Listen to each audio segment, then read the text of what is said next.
Ce jeudi 8 mars 2018, un projet de décret et 2 arrêtés détaillant les nouvelles compétences des infirmières en pratique avancée (IPA) ont été présentés au ministère de la Santé pour concertation. Ce texte pourrait entrer en vigueur dès le mois de septembre 2018.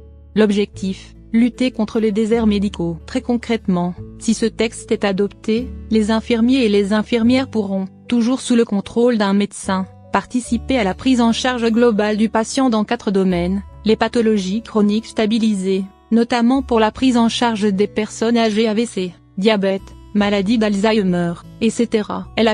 Oncologie, la transplantation rénale, la santé mentale et la psychiatrie. En revanche, la conduite diagnostique et les choix thérapeutiques du parcours de soins resteront définis par le médecin. Par ailleurs, les infirmiers et les infirmières pourront conduire un entretien avec le patient, retracer ses antécédents médicaux et procéder à un examen clinique, mais aussi renouveler ou adapter des prescriptions médicales, prescrire et interpréter des examens de biologie, ou encore pratiquer une liste d'actes techniques sans prescription médicale. De nouvelles compétences pour lutter contre les déserts médicaux. Un projet de décret qui ne satisfait pas la profession infirmière. Ainsi, Philippe Tisserand, le président de l'AFNI, syndicat des infirmiers libéraux, a notamment déploré les pratiques totalement encadrées par un médecin et un texte décevant auprès de nos confrères de l'AFP. De l'autre côté de l'échiquier, le président de la CSMEF, Confédération des syndicats médicaux français, Jean-Paul Ortiz, a jugé fondamental que le médecin reste le chef d'orchestre et a demandé une révision du texte pour éviter un conflit dur. À suivre.